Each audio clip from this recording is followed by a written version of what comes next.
Good morning, everyone. My name is Angelica, and together with Justine, Daniela, and Mary Joven, we're going to discuss Lesson 2, which is Strategic Management in Hospitality and Tourism. Tourism can take many forms, including domestic or traveling within your country, and international tourism or visiting foreign countries. It can also involve sightseeing, adventure tourism, ecotourism, cultural tourism, and business tourism, and it's a huge contributor to the global economy, generating jobs and income in many countries. It involves many businesses, including airlines, hotels, restaurants, travel agencies, tour operators, and transportation companies. Hospitality is all about creating a welcoming and comfortable environment for guests and meeting their needs. Hospitality is a component of the tourism industry as it provides services and amenities to tourists. However, tourism is a broader industry encompassing various sectors including transportation, accommodation, and attractions. Ronald A. Nickel is a prominent figure in hospitality and tourism, known for his significant contributions to the field of marketing, management, and research methodologies. He has authored several influential books including Marketing in the Hospitality Industry and Handbook of Marketing Research Methodologies for Hospitality and Tourism. These works are widely regarded as essential resources for understanding marketing analysis, marketing strategies, and research techniques tailored to hospitality and tourism. Nickel's work often focuses on practical applications of marketing research and management strategies, helping businesses better understand consumer behavior, improve service delivery, and implement successful marketing campaigns. His publications are used in academic and professional settings to guide industry practices, making him a key contributor to the development of modern hospitality management frameworks.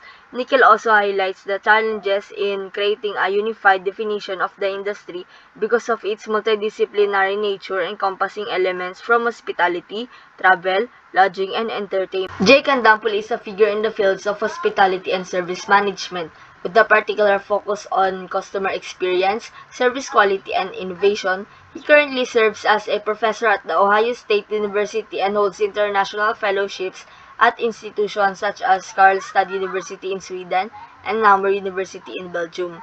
One of his major contributions to the hospitality is the emphasis on service management as a central aspect of customer loyalty and business success.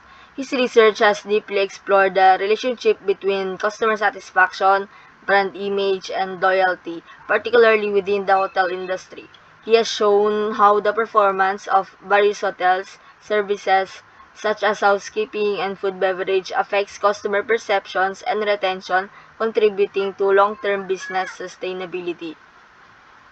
Kandampuli's work also highlights the importance of co-creating value with customers and employees through innovation and service excellence. He has advocated for integrating both technology and human elements to enhance customer experiences in the hospitality sector. His leadership in these areas is reflected in his widely used textbooks such as Service Management Principles for Hospitality and Tourism and Customer Experience Management, Enhancing Experience and Value through Service Management. These works are highly influential in shaping academic thinking and practical strategies in service-focused industries. Kandampuli argues that this interdependency necessitates a holistic approach to service management where the focus is not only on international operations but also on how these organizations integrate with the broader service network. This perspective emphasizes the importance of strategic partnerships and customer experience across multiple touchpoints within the service chain. Richard Butler is best known for developing the Tourism Area Life Cycle or TALC model in 1980, a key concept in understanding the evolution of tourist destinations. The model, based on the product life cycle from marketing, identifies 6 stages that a tourist destination typically goes through: exploration, involvement, development, consolidation, stagnation, and either decline or rejuvenation. This model helps tourism planners and developers anticipate changes and manage resources effectively to avoid negative impacts like over-tourism or economic stagnation. It is widely used to analyze the sustainability and long-term viability of tourist destinations. Peter Jones, while not associated with a single landmark model like Butler, has contributed significantly to the understanding of hospitality operations and management strategies. He has co-authored works with Butler focusing on challenges in the tourism and hospitality sectors, providing solutions to problems like sustainability and emerging trends. Together, Butler and Jones have provided foundational insights into the challenges facing both industries and help guide better decision-making for tourism sustainability and hospitality management. Butler and Jones also acknowledge the complexity of these definitions, noting that hospitality services are not limited to tourists as they also cater to local customers. This creates overlap between the two concepts, especially in service-oriented industries like restaurants and hotels that serve both tourists and local residents. Good morning, everyone. Our next subtopic is about the types of hospitality and tourism organizations. Organizations that operate under the H&T industry can be grouped under different categories, which we can see in our screen. We have the primary services, size, profit motives, and geographical coverage. In the following slides, we will talk about each of these categories. First up, primary services. It means we classify such organization H&T industry based on the services such as travel and transport, which mainly offers tour packages, itinerary, and tour guide services. Next, we have accommodation or lodging, which offers guests a place to stay while they are on vacation or even place to live. Under the accommodations there are hotels, motels, guest houses, hostels, villas, and timeshares. We also have the food and beverage, which we all know as F&B, that are tasked in preparing, presenting, and serving food and beverages to the customers on premise or at restaurants and hotels, or off premise or takeaway, restaurant catering service, and food delivery. We also have the entertainment and recreation, which known for providing entertainment of course and recreation or amusement. It shall not include but is not limited to the following: theatrical or musical entertainment, all shows or exhibits, exhibiting motion pictures, athletic clubs, sports and athletic exhibitions or contests, pools or billiard rooms, bowling alleys, golf courses, circuses, or penny arcades.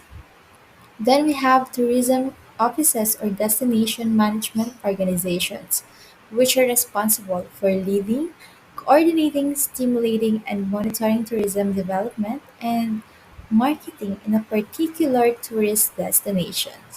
Lastly, the non-governmental tourism organization, that is a group of individuals that wishes to pursue goals and aspirations that promote sustainability and give protection to the resources of tourism industry. A further grouping of the HNT organizations can be made based on their size, such as small, medium, and large. Usually in other countries, less than 50 employees and turnover not exceeding 10 million euros in small enterprises, while there are less than 250 employees and annual turnover of 50 million euros in medium enterprises, and large enterprises employs 250 or more people.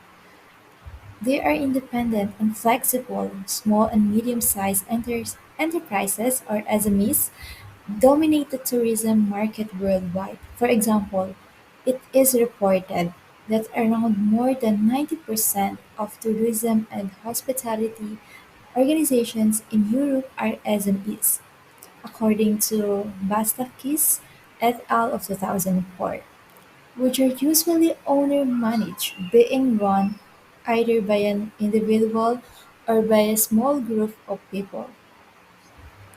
With that, let's talk about more about the small enterprises. They have distinct organizational structures and cultures that are often influenced by their owners. because, like what I've said earlier, they are often operated by an individual or small group of individuals. Also, according to Queen and colleagues of 1992, profitability, market share, and productivity are less important to small businesses, whereas they may have less desire to expand and achieve high profitability and productivity ratios. It's quite confusing that these small enterprises don't want more profits or expanding their production ratios, but it's because they have limited capacity to do so. They have limited labor, capital, and decision makers. That's probably some of the reasons that their business failures are higher compared to large organizations. In this table, we can see the differences between small and large enterprises. Unlike small enterprises, large enterprises have distributed control between managers, executives, and stakeholders in management. Also, large enterprises have abundance in resources as they have larger assets acquired.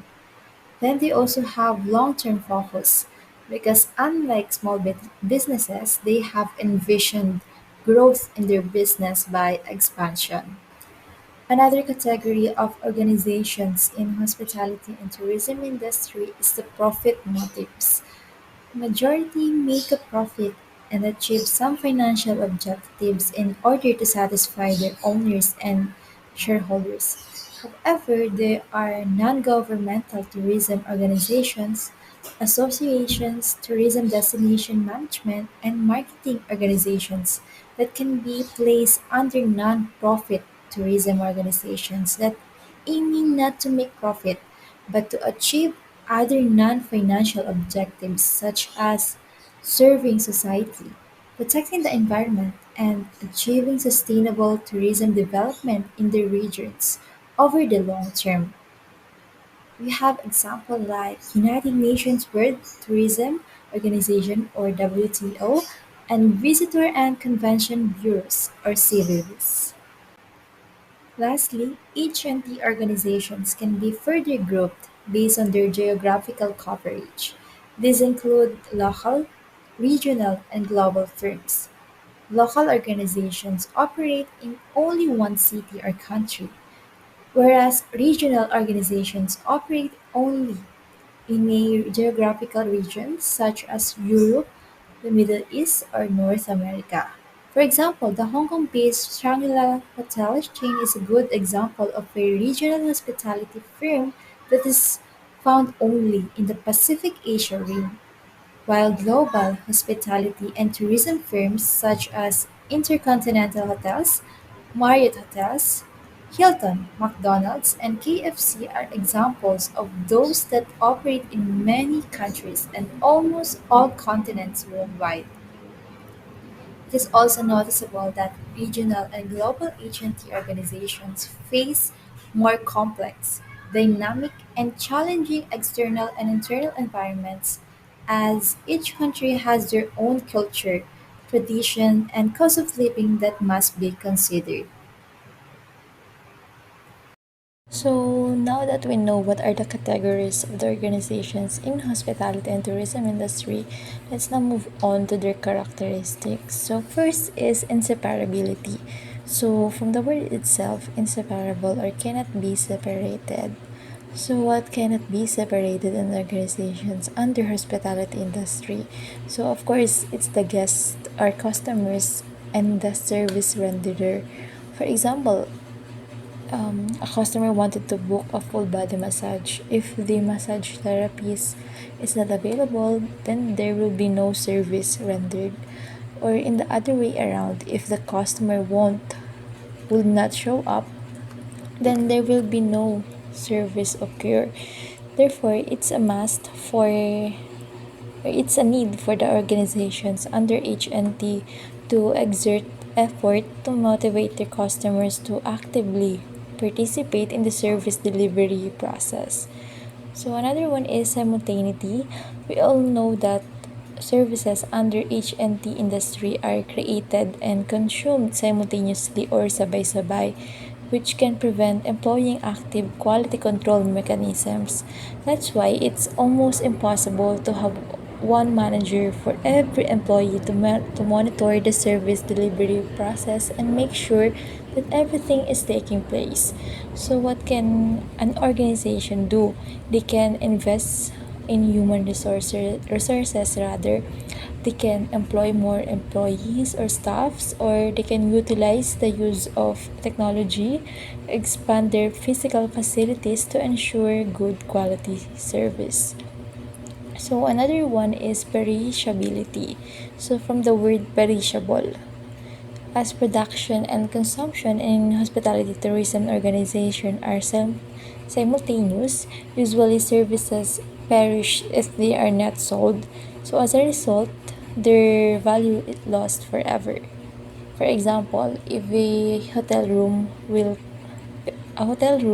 perish if a customer does not purchase it at the time of the production, especially as we all know the demand for hospitality organization services fluctuates considerably depending on the external developments and changes such as seasonality like holidays and crisis.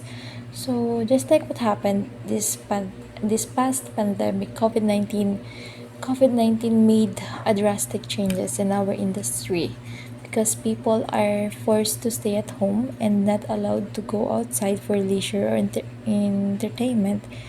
The hotel rooms perished, and as a result, business forced to shut down. So another one is tangibility. When we say tangible, these are the things that we can touch. So, hospitality and tourism organizations offer a combination of tangible and intangible products. For example, a hotel room or a meal in a restaurant has both tangible quality like the receipts and intangible quality like the labor or skills exerted in the service. However, services are often ideas, concepts, or interactions, relationships, and experiences that are often patentable. Intangible aspect of services offered by the hospitality and tourism organizations are valuable as these are very critical in gaining customer satisfactions. So next is the heterogeneity. From the word heterogeneous or iba-iba, hospitality services can be heterogeneous and variations in service delivery from customer to customer and from time to time will always occur. In aspect of total service delivery process, we have employee to customer interaction,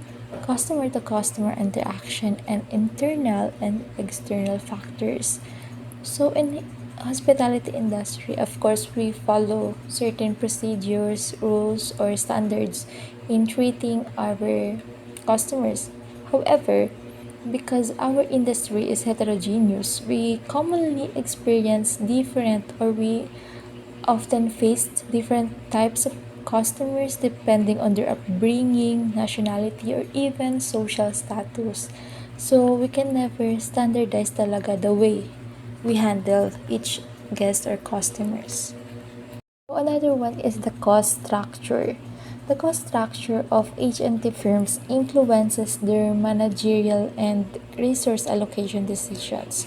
So, we have to remember na before creating any business under hospitality or tourism industry, we need a large amount of capital. So, for example, luxury H&T organizations are capital, labor, and energy intensive because they have a high property cost and also they employ large numbers of full-time employees.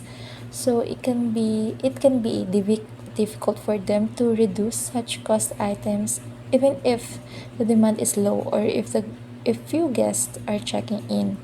In addition, they may need to renovate their facilities every 5 to 10 years to stay competitive in their field, especially if the same hotel is promoting the same service as theirs. So the last one, characteristics of hospitality and tourism organizations is labor intensive. H&T organizations are labor intensive. This is because personal interactions and experiences are important parts of services. And syempre, employees play a key role in this process. When we say labor intensive, it means we need more employees or we should invest more in human resources because even though we utilize the use of technologies, the human can never be replaced. Each anti-organization still rely primarily on their employees to deliver a memorable and positive experience. Being served and treated nicely by employees is a major factor in getting repeated customers. For instance, even if the facility is not that very aesthetic, but because of the good attitude of the employees towards their customers, the guests would likely to come back. Previously, we talked about some things that make hospitality and tourism businesses special. But it's important to remember that these things can look different depending on the specific company, like how big the company is, what kind of service they offer, how they make money, and who they are trying to reach can really change how important these special traits are. For example, the way service works is totally different in a fast food place compared to a fancy restaurant. And a budget hotel has to spend their money differently than a fancy hotel. It's all about how each type of hospitality and tourism business has its own challenges and opportunities. So, the impact of the unique characteristics on managing hospitality and tourism organizations is the managers and the owners of hospitality and tourism organizations should be aware of the unique characteristics of their business. They also must go beyond the simple adaptation of the management techniques developed by the manufacturing industries. So it means that hotel and tourism businesses need to understand what makes them special. They cannot just copy what works in factories, they also need to find their own way. Let's now talk about the case for strategic management in hospitality and tourism organization. So even though the hospitality and tourism industry is huge and getting bigger, they are also facing some serious challenges all over the world. These businesses are always dealing with changes like new laws, economic problems, what people are into, and how customers are getting more demanding. There's a lot of competition and things like terrorism, climate change, and new technology are making things more even tougher. So, hospitality and tourism businesses need to be really smart about how they manage their companies and to keep up with all these changes. So, according to Nike in 2005, product design, market segmentation, franchising, real estate investment trust, and new product concepts are some of the strategic driving forces that cause the industry to be very dynamic. So, in accordance to what Nike states, with all these changes happening, hospitality and tourism businesses need to keep figuring out new ways to run their companies. It's like a never-ending process of adapting and improving. It is also very important for all businesses, big or small, to have a good plan for how they are going to run things. But hospitality and tourism businesses have their own special challenges. They are always dealing with changes outside their company, like what customer want and inside their company, like managing their employees and keeping costs down. So they need to be really smart about how they manage their businesses and keep up with the latest ideas and strategies. According to Pine and Gilmore in 1998, services in the hospitality and tourism industry are undergoing a shift from service to experience. Today, most hospitality and tourism organizations such as Disney World, Hilton, Marriott, and Starbucks refer to their respective services as an experience. So, to keep up with all these changes, hospitality and tourism businesses need to change how they think and act. It's not just about having a plan, but it's about understanding that plan fits with the unique challenges of the hospitality tourism industry. They need to know the latest ideas about how to manage their businesses and how to use those ideas in a way that works for them. So it's all about making smart decisions about where they are going, how they are going to, and how they are going to spend their money. If they can do that, they be able to survive, even become more successful than their competitors. But even the best companies can make mistakes, and those mistakes can be really costly. Just look at what happened to Delta Airline and Six Flags. They got into trouble because of bad decisions. Small and medium-sized hospitality tourism businesses are especially vulnerable to pain. So that's why it is important for them to use good management strategies. It can help them avoid making mistakes and even turn their businesses around. Applying strategic management in the hospitality and tourism context. So in this discussion, we will try to figure out how to use the general ideas about managing businesses and apply them to the special world of the hospitality and tourism. So we're going to look how those ideas can work in the real world of the hotels, restaurants, and travel. So based on what Oculus and Wong said in 2005, most of the strategic management tools, models, techniques, and theories have traditionally been developed mainly for the manufacturing sector in the United States and have been subsequently being applied to other industrial sectors. But hospitality and tourism businesses are little different. They are all about providing services, and that means customers are always involved in the process. It is hard to store up services like you can you can meet the products and they are not always the same every time. But plus they have a lot of fixed costs. And of course, there are different types of hospitality and tourism businesses, each with their own unique challenges. McGahan and Porter in 1997 and Porter 1980 claimed that the industry context does matter because it can have a direct or an indirect impact on the strategy making process and on the productivity and probability of the organizations.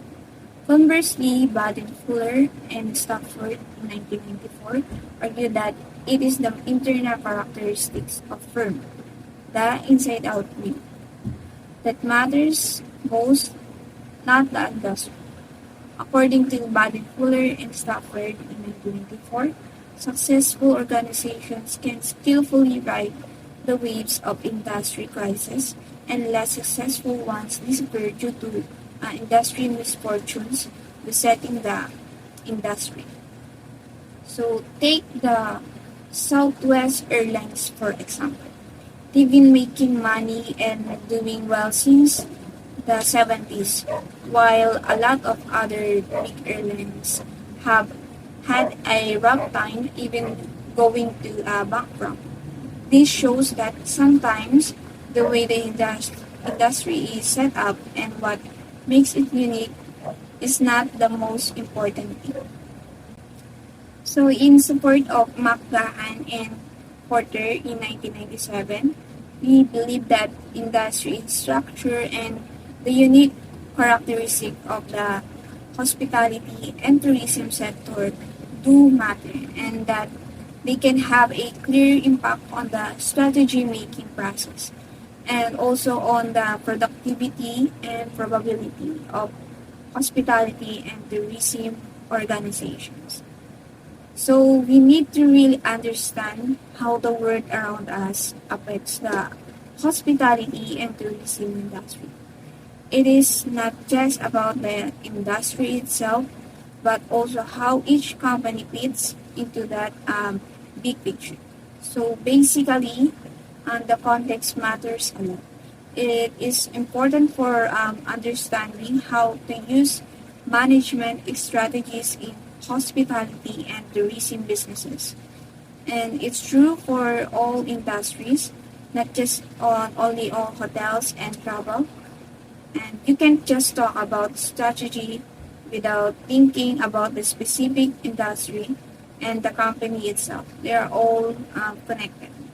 In the 1980s, it is similar to the internal-external cycle that is observed in the emergence of organization economics such as transaction cost, economics, and agency theory. These viewpoints were situated closer to the midway mark, as they unlock the cooperation doors on the micro-macro cycle to examine the terms of the agreement between individuals in the agency theory scenario, or the connections between marketplaces and business when it comes to transaction cost finance.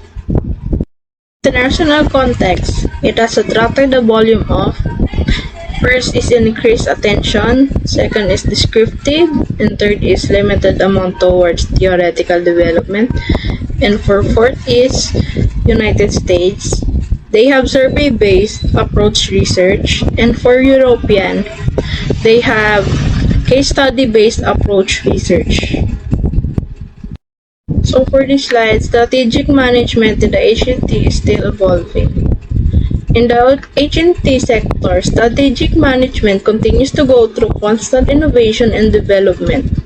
Strategic management approaches are evolving to stay up with shifting consumer taste, technology breakthroughs, and worldwide trends due to the industry's constant change. Companies in the HNT sector are focusing on enhancing customer experiences, incorporating sustainability practices, and leveraging the digital technologies to streamline operations and to improve efficiency. The strategic management approach in HNT industry is increasingly data-driven, with a strong emphasis on analytics to understand consumer behavior and market trends. Strategic management in HNT with TQM. In the HNT sector, strategic management entails negotiating a dynamic and complex environment while placing a high priority on competitive positioning, technological integration, customer experience, and flexibility in response to outside influences. A combination of operational excellence, creativity, and trend awareness is frequently needed for effective plans. So for this, strategic management in HNT industry is a complex dynamic process that requires a holistic approach and that integrates TQM principles. By focusing on customer satisfaction and employee involvement and process improvement and continuously learning, TNH organizations can achieve sustainable success in a competitive and ever-changing market. So for TQM, it provides a valuable framework for building a strong brand, enhancing operational efficiency, and delivering exceptional consumer experiences. So this is Michael Olsen's co-alignment principle This is a strategic tool where it is designed to help H&T businesses achieve a financial success by focusing on these four elements. First is environmental events, strategic choice, firm structure, and firm performance. So first, we will explain environmental events. This encompasses both internal and external factors that can influence hotels' performance. Second is strategic choice. Managers must make strategical choices to address identified opportunities and challenges. These choices can be aligned with the hotel's overall goals and resources. Third is firm structure. This part is crucial because this allows managers to implement strategic choices. Well-structured firm empowers managers to make decisions based on their expertise and knowledge of the local market. And fourth is for firm performance. This measures the success of the hotel's business endeavors. It includes revenue growth, profitability, and employee management. And last, the co-alignment significance. It emphasizes the interconnectedness of these four elements where they effectively aligned, a hotel is more likely to achieve its financial goals. And according to Olsen et al. In 1998, the co-alignment theory, in order to become competitive benefit, businesses must need to recognize the openings in the forces bringing about environmental change. Businesses ought to make investments in competitive strategies to make use of these opportunities and distribute skills and resources to the other techniques that can produce most value and financial returns that both owners and investors want. Last slide, which is the summary. Understanding of the unique features can provide us with the understanding and insights that we need to implement in the strategic management in the particular context of H&T industry. Second is strategic management methods, particularly those related to strategic analysis, making decisions, allocating resources, and establishing and preserving a competitive advantage, can be impacted by the traits and forms of H&T companies. And lastly, it is possible to employ and apply strategic management ideas, models, and frameworks created in the general field in the context of H&T. Here are the references that we use for our presentation. Thank you very much for listening.